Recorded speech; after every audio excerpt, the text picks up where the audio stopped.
예수도 알기 원하네. 크고 넓은 은혜와 대속해 주신 사랑을 간절히 알기 원하네. 내 평생의 소원, 내 평생의 소원, 대속해 주신 사랑을 간절히 알기 원하네. 성령이 스승되셔서 진리를 가르치시고 거룩한 뜻을 깨달아 예수를 알게 하소서. 내 평생의 소원, 내 평생의 소원, 대속해 주신 사랑을 간절히 알기 원하네. 성령의 감화 받아서 하나님 말씀 배우니 그 말씀 한 절 한 절이 내 맘에 교훈되도다. 내 평생의 소원, 내 평생의 소원, 대속해 주신 사랑을 간절히 알기 원하네. 예수가 되신 보좌는 영광에 둘려 있도다. 영화의 왕이 오시니 그 나라 완성하도다. 내 평생의 소원, 내 평생의 소원, 대속해 주신 사랑을 간절히 알기 원하네. 마가복음 12장 35절부터 마지막 절까지 44절까지 읽도록 하겠습니다. 예수께서 성전에서 가르치실새 대답하여 이르시되 어찌하여 서기관들이 그리스도를 다윗의 자손이라 하느냐. 다윗이 성전에 감동되어 침임하되 주께서 내주께 이르시되 내가 내 원수를 내 발 아래에 둘 때까지 내 우편에 앉아서 하셨도다 하셨느니라. 다윗이 그리스도를 주라 하였은즉 어찌 그의 자손이 되겠느냐 하시니 많은 사람들이 즐겁게 듣더라. 예수께서 가르치실 때 이르시되 비못을 입고 다니는 것과 시장에서 나눠가는 것과 회당의 높은 자리와 잔치의 윗자리를 원하는 서기관들을 삼가라. 그들은 바보의 자상을 삼키며 백식으로 그에게 기도하는 자니 그 받는 판결이 더욱 주말이라 하시니라. 예수께서 헌금함을 대하여 앉으사 무리가 어떻게 헌금함에 돈 넣는가 보실세 여러 부자는 많이 넣는데 하나는 마음 받아서 두 백번 곧 하는 들은지느니라. 예수께서 제자들을 불러다가 이르시되 내가 진실로 너희에게 이르노니 이 가난한 과부는 헌금함에 넣는 모든 사람보다 많이 넣었도다. 그들은 다 더 풍족한 중에서 넣었거니와 이 과부는 그 가난한 중에서 자기의 모든 것으로 곧 생활비 전부를 넣었느니라 하시니라. 아멘. 자, 우리가 함께 읽으신 말씀 35절부터 마가복음 35절부터 44절까지의 총론적인 주제를 정한다면 삶의 진실성이 있나? 삶의 진실성이 있을까라고 하는 주제를 정해볼 수 있습니다. 물론 단락으로 보면 세 단락을 나누어서 상고해 볼 수 있죠. 자, 그렇다면 첫 번째 35절 보겠습니다. 그리스도와 다윗의 자손에 대해서 적지 않은 논쟁이 있었습니다. 우리가 지난 시간에 함께 공부한 대로 서기관이라고 하는 그 직책 자체가 율법학자다. 그런 말씀을 생각했습니다. 그리고 아주 중대한 율법의 말씀을 가지고 판결하는 그런 판결권까지 있습니다. 그래서 말씀을 연구하는 자요. 그리고 나서는 말씀으로 먼저 본을 보여서 살아야 되는 아주 중요한 책무가 있습니다. 예수님 말씀하셨죠. 선생 되려고 하지 마라. 선생된 자는 그만큼 책임을 물음이 많다는 거죠. 많이 받은 사람은 많이 그것에 대한 책임을 주님께로부터 물음당한다는 것이죠. 계산할 시간이 분명히 있다는 것입니다. 그래서 앞에서 서서 선두에 서서 지도자에 해당된다는 것은 아주 막중한 책임을 갖게 된다는 것입니다. 그런데 이 시대적으로 서기관들이 예수님에 대해서 그리스도에 대해서 다윗의 자손이다라고 하는 평가를 내렸죠. 물론 혈통적으로 보면 맞습니다. 아담에서부터 아브람까지, 또 아브람에서 다윗까지, 또 다윗에서 그리스도까지 혈통적인 족보 계보에 대해서 말씀을 상고하고 있습니다만, 참 오늘 이 35절 말씀 속에서 서기관들이 그리스도를 다윗의 자손이라고 이야기하는 것에 대해서 예수님은 그렇게 편하지가 않으셨습니다. 아니면 그 정도로만 생각하나, 물론 성경 속에 계보도 족보적으로 보면, 혈통적으로 보면 그렇기는 하지만, 오늘 주님이 원하시는 것은 하나님이신 바로 그분, 혈통적인 족보를 통해서 다윗의 자손 정도로 생각하는 자가 아니라 그리스도는 메시아요 하나님이시라는 사실, 혈통과는 상관없이 하나님 보좌 우편에 계시다가 이 땅에 오신 분으로 인정해 주기를 원하셨죠. 예수님은 종종 제자들을 통해서도 자신에 대해서 확인하고자 했습니다. 자기의 신분에 대해서 어떻게 생각하는지 확인하기를 원했습니다. 그래서 제자들을 불러놓고 하루는 야, 세상 사람들이 나를 누구라고 하더냐 물으셨어요. 어찌 보면 예수님은 자신에 대해서 뭐라고 평가하고 말하고 고백하는지에 대한 관심이 굉장히 깊었다는 것을 알 수 있습니다. 그래서 세상에 사는 동안에 나를 시인하는 자는 나도 아버지 앞에 가서 하늘의 천사들과 아버지 앞에 가서 바로 그들을 시인해 줄 것이요. 그러나 세상에 살면서 나를 부인하는 자는 나도 아버지 앞에서 저들을 부인하리라. 자, 이런 말씀까지 예수님께서 주시면서 자신에 대한 평가와 그리고 자신에 대한 신앙 고백이 얼마나 중요한 것인가를 말씀해 주었죠.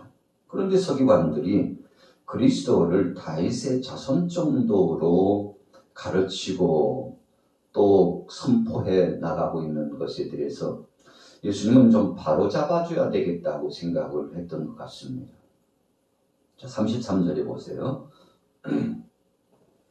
다윗이 성령에 감동되어 친히 말하되, 시편 110편 1절을 인용하시는 겁니다.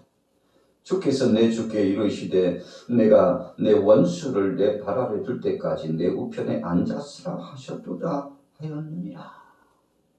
자, 다윗의 자손이라고 말하는데 다윗도 시편에 보니까 오실 그리스도에 대해서 그분은 하나님 우편에 계신 자요, 또 그분이 장차 이 땅에 오시는데 그분께서는 하나님 아버지의 뜻에 따라서 사탄의 헤드, 이 머리를 박살내고 승리하셔서 구속의 역사를 이루시고자 이 땅에 오시는데, 그래서 원수를 내 발 아래 둘 때까지 내 우편에 앉았으라. 이때가 되면 하나님 보좌에서 이 땅에 오셔서 이 사악한 원수막의 권세를 제압하시는, 사탄의 머리를 깨트리시는 위대한 사역을 진행하실 때가 있다. 이렇게 고백했다는 거예요. 그래서 그분을 바로 주라고 고백했는데, 다윗이 혈통적인 관계, 이 계보 장차 오실 그리스도에 대해서 모르고 그런 것이 아니라 알고 있으면서도 불구하고 장차 올 혈통적으로는 후세대이지만 그러나 그분은 하나님이시라는 것을 고백했는데, 다윗이 그렇게 고백했는데, 서기관들아, 너희가 해석한 것은 잘못된 해석이다. 그리스도는 하나님이시요 만왕의 왕으로 그리고 심판주로 분명히 오신다는 사실을 가르쳤으면 좋겠다. 오늘 예수님 아주 단언하시고 그렇게 지침을 내려주셨다는 것입니다. 37절에 보세요. 다윗이 그리스도를 주라 하였은즉 어찌 그의 자손이 되겠느냐 하시니 많은 사람들이 즐겁게 듣더라. 이 서기관들이 어떤 정의를 내리고 또 서기관과 판결과 결정권이 있는 서기관과 예수님이 함께 이 토론 아닌 토론이 진행되고 어떤 결론이 도출되는 것에 대해서 사람들이 굉장한 흥미를 가졌다는 것입니다. 그리스도에 대해서 그렇게 결정짓고 결론을 내리는 것이 맞지 하는 사람도 있었고, 좀 지나친 표현 아닐까? 지나친 표현 아닐까? 이렇게 생각하는 사람들도 있고, 예수님의 말씀에 대해서 믿음으로 받는 사람이 있는가 하면 여전히 자기 판단의 기준을 가지고 트집 잡고 흠 잡으려고 했던 이 당시 바리새인들, 서기관들, 또 여러 지도자들, 또 로마의 정치자들, 이 사람들이 예수님을 향하여서 질타를 하고 공격하려고 하는 저들의 태도에 대해서 예수님께서 바른 삶을 살고 바른 판단과 정의를 내리라고 말씀해 주셨다는 거죠. 자, 두 번째는 38절부터입니다. 서기관들을 삼가라 그랬어요. 그러니까 35절 말씀부터는 서기관들이 잘못된 결정을 내려서 백성들도 성경에 대한 오해를 갖게 하는 것은 수정해야 된다 말씀하시면서 저들은 그럴 뿐만 아니라 삶 자체가 문제가 있다고 말씀했죠. 도대체 예수님 보시기에 서기관들이 뭘 잘못한 겁니까? 예수님 시대적으로 서기관들이 질타를 받는 내용을 아주 적나라하게 말씀하셨습니다. 38절에 보니까 예수께서 가르치실 때 이르시되 긴 옷을 입고 다니는 것. 이 당시에 서기관들이 길게 늘어뜨려진 고급 의상을 입고 다니면서 자신들의 부를 자랑했습니다. 또 자신들의 이 영화롭고 영광스럽다고 생각하는 자신들의 입지를 내세웠습니다. 내가 서기관이라니까, 이래봬도 율법학자라니까, 내가 판결을 하고 정의를 내려야만이 일이 수습되고 해결될 수 있다니까. 자기 권위를 나타내면서 이 권위적인 의복을 자랑했다는 것입니다. 두 번째는 시장의 거리를 지나면서 목을 뻣뻣이 세우고 옷가지를 흔들면서 나 서기관이라니까 왜 인사 안 하고 그래야? 깍듯이 인사를 해야지. 나한테 예의를 표해야지. 의도적으로 자신들의 위치를 많은 사람들 앞에 드러내 보이고자 했다는 것이죠. 그뿐 아닙니다. 39절에 회당의 높은 자리와 잔치의 윗자리를 원한다 그랬어요. 어떤 회합이 회당에 있으면은 그 중에 상석은 서기관석으로 배석해 놓도록 종용했다는 것입니다. 그래서 혹시라도 상석이 준비되지 않으면 적지 않게 질타를 가하고 자신들의 위치를 찾고자 원했던 사람들의 그 태도, 예수님 보시기에요 좋지 못했다는 것입니다. 그 다음에 40절은 무엇입니까? 율법학자이면서도 법률적으로 아주 중요한 업무를 처리하는 사람들이었으므로 그들은 과부의 가산을 삼키며 그랬어요. 이 당시 과부들은 학력 수준이 조금 낮은 사람이 많았습니다. 또 힘이 없고 약한 사람들도 많았습니다. 그래서 어렵고 힘들게 살아가서 문서적으로 법률적으로 서기관들을 통해서 마치 변호사의 도움을 받듯이 도움받는 예가 많았던 것이죠. 그런데 도움을 주는 과정에서 적지 않게 서기관들이 과거의 가산을 가로채 가지고 자기 명의로 돌려놓고 그리고는 착복했다는 것입니다. 예수님은 시대적으로 이런 나쁜 행태의 삶을 살고 있는 서기관들을 질타한 겁니다. 그렇게 살면 하나님의 심판이 있어. 그래서 삶을 바꾸고 하나님 뜻대로 나오라고 질타하신 겁니다. 외식으로 또 길게 기도하는 자니. 그랬어요. 의도적으로 남 들으라고 기도를 하는 거죠. 하나님 앞에 기도를 올려드리고 자기 자신의 약함을 고백하고 아버지 하나님 앞에 용서를 구하고 나라를 위해서, 이웃을 위하여, 공동체를 위하여 정말 헌신적인 마음을 갖고 기도하는 것이 아니고 남 들으라고 길게 기도하면서 외식이라고 그랬는데 형식적으로 마음에는 없지만 정말 마음의 중심에는 그렇게 살지 못하지만 형식적으로 누군가에게 보이기 위해서 의도성을 갖고 기도를 했다는 것입니다. 온갖 미사오구를 다 활용했죠. 그래서 폼나게 기도를 진행했습니다. 그러나 예수님은 저들의 마음의 중심을 보셨기 때문에 하나님 앞에 상달되지 못할 헛된 허공을 치는 중언부언하는 것과 같은 기도의 태도라는 것을 질책하여 주셨던 거죠. 그러면서 예수님, 이 서기관들은 반드시 심판을 받을 것이다. 그 받는 판결이 더욱 중하리라 그랬어요. 하나님께서 어찌 저들의 태도와 삶을 심판치 않겠느냐 이렇게 말씀을 하셨습니다. 자, 그 다음에 이 41절부터는 비교적입니다. 어찌 보면 이 가난한 과부의 이야기를 하시는 것은 서기관들을 질타하면서 너희들은 많은 것을 누리고 권위를 가지고 영화롭고 영광을 다 독차지하면서 살아가는데 그러나 사람들의 비난을 받고 때로는 조롱을 당하고 때로는 연약하고 약하고 없어서 고통당하는 이 여인들은 하나님 앞에서 인정함을 받고 복을 누리게 된다는 사실을 꼭 예수님 말씀해 주고 싶었던 거죠. 그래서 예수님이 의도적으로 헌금함에 헌금 넣는 것을 보셨다고 했습니다. 우리가 예배하다가 헌금함에 어떻게 헌금 넣나 이런 것을 본다는 것은 좀 상대에 대해서 의식이 많이 되는 관계 아닙니까?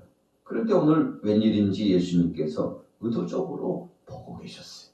주목하고 보셨습니다. 그리고는 그 앉아있는 함께하고 있는 많은 사람들에게 한 여인을 칭찬을 하셨던 거죠. 자, 41절 보세요. 예수께서 헌금함을 대하여 앉으사 무리가 어떻게 헌금함에 돈 넣는가를 보실세. 여러 부자는 많이 넣는데 그랬어요. 여기서 부자는 서기관들입니다. 물론 다른 사람들도 속해 있지만 특별히 서기관들이 얼마나 참 못된 삶을 살았는지에 대한 질타를 하시기 위해서 거룩한 척하고 또 하나님 앞에 많이 올려드린 것을 자랑하고 그래서 폼나게 성전 어귀에서 연약하고 빈곤하고 힘든 사람들을 무시하고 질타하고 있는 저들을 보면서 예수님께서 의도적으로 말씀하셨던 거죠. 자, 어떻게 돈 넣는가 헌금을 하는가 봤더니 여러 부자는 많이 넣었다 그랬어요. 참 사람들이 볼 때에도 대단히 많은 양을 갖다가 헌금함에 넣어서 헌물을 올렸다는 것입니다. 그런데 42절에 한 가난한 과부는 와서 2렙돈 곧 한 고드란 들을 넣는지라.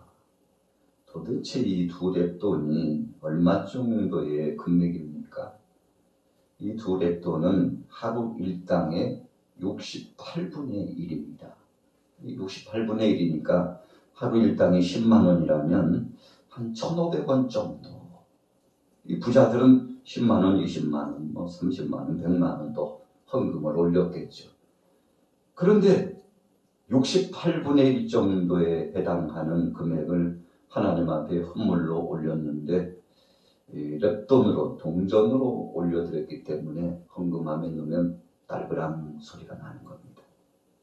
여러분 그래서 그 소리를 듣고서 은밀하게 조용히 헌물을 드려서도 딸그랑 하는 이 소리가 나면 사람들은 생각했죠. 아이고, 뭐 두렵돈. 여러분, 주위 사람들이 이 소리를 듣고서 이 가난한 과부가 하나님 앞에 올려드리는 것에 대해서 적지 않게 교만한 마음을 가지고 폄하시키고 또 질타를 하고 때로는 수근거리고 조롱하는 일들이 종종 있었을 것이라는 추측을 할 수가 있습니다. 그래서 오늘 예수님께서는 뭔가 좀 바로잡아 줄 필요가 있다고 생각을 하신 겁니다. 야, 너희들은 누가 가장 많이 하나님 앞에 올려드렸다고 생각하느냐? 내가 보기에는 저 과부가 하나님 앞에 가장 많이 올려드렸다. 이렇게 예수님께서요, 아예 평가를 하시고 그리고는 칭찬을 하시고 주님께서 축복하시고 사람들 앞에서 이런 모범적인 여인의 삶을 한번 배워갔으면 좋겠다라고 예수님께서 공개적으로 말씀을 해주셨다는 것입니다. 사실인즉슨 서기관들을 향하여 주님께서 훈육하고자 하는 아주 중대한 의미의 뜻이 계셨던 것입니다. 그래서 제자들을 부르셨어요.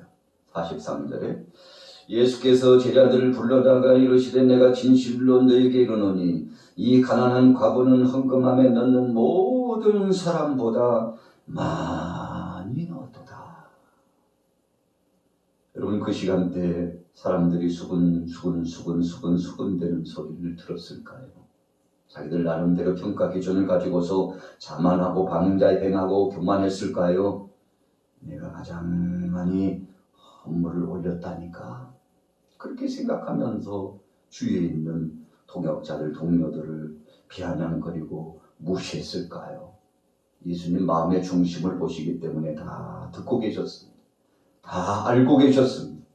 그러나 마음의 중심으로 하나님 앞에 최선을 다하지 않았다면 그것은 하나님 앞에 많이 올려드리는 것이 아니다. 마음의 중심을 다하여 올려드리는 자가 하나님 앞에 연락하는 헌물을 올려드리는 것이다.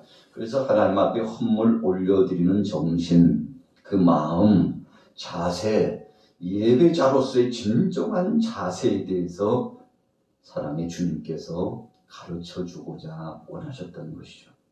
결론입니다. 44절에 그들은 다 풍족한 중에서 넣었거니와 이 과부는 그 가난한 중에서 자기의 모든 소유 곧 생활비 전부를 넣었느니라. 예수님께서 생활비라고 말씀하셨어요.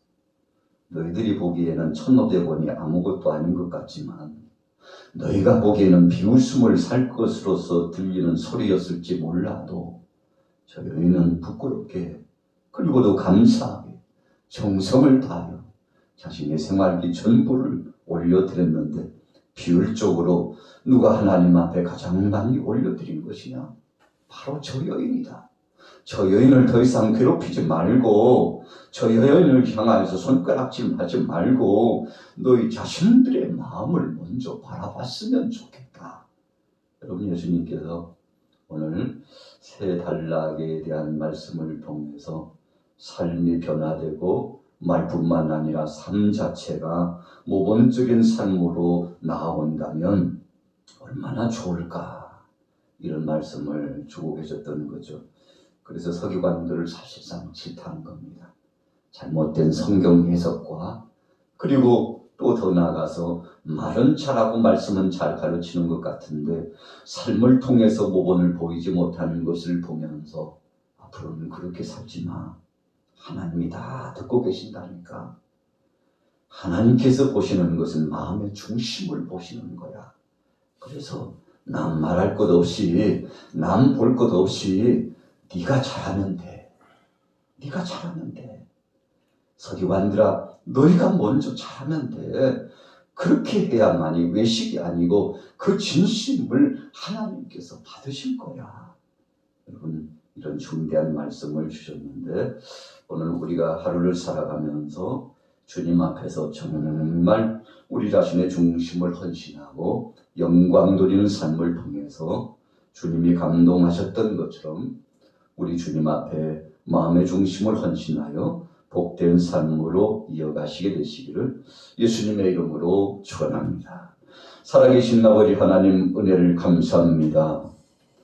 오늘 우리에게 주신 이 말씀을 통해서 우리 자신을 돌아보게 하시고 나를 돌아보게 하시고 주님 앞에서 겸비하며 온전한 중심으로 헌신하고 살아가고 있는지, 아버지 하나님 앞에 영광 돌리고 있는지를 다시 한번 묵시적인 말씀을 통하여 재조명해 볼 수 있도록 은혜를 더하여 주옵소서. 혹밤에 혹낮에 주님 언제 오실지 알 수 없는 이 시절에 주님 언제 오시든지 주님을 찬양하고 경배하며 아버지 하나님 앞에 부끄럽지 않는 삶을 통하여 승리할 수 있도록 은혜를 더하여 주옵소서. 오늘도 주님 앞에 간절히 기도하는 모든 기도의 동역자들의 마음속에 성령 충만, 은혜 충만, 능력 충만 역사하여 주옵소서. 예수님의 이름으로 축복하고 기도 올려 싸움나이다. 아멘.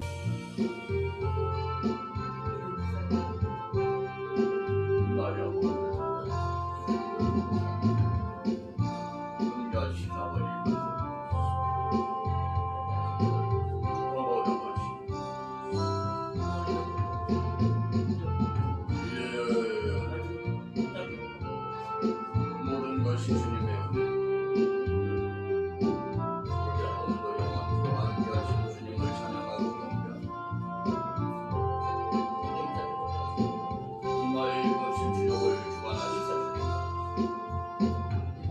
나의 것인 주력을 주관하신 주님,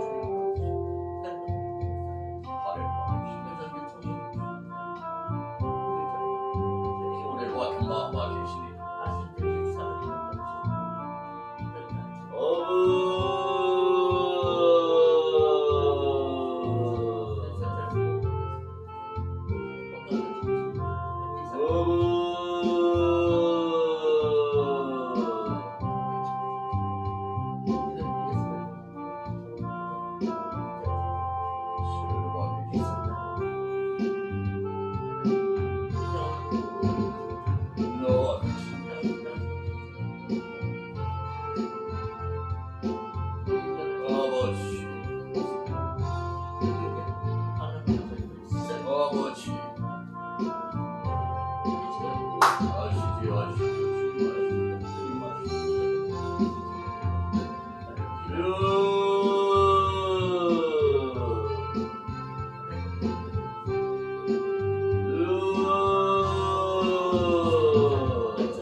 일어나게 하옵소서.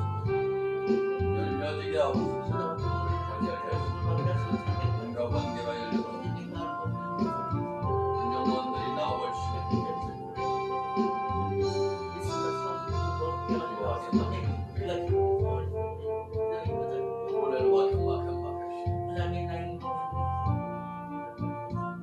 노래로 하와게 맡으시옵소서.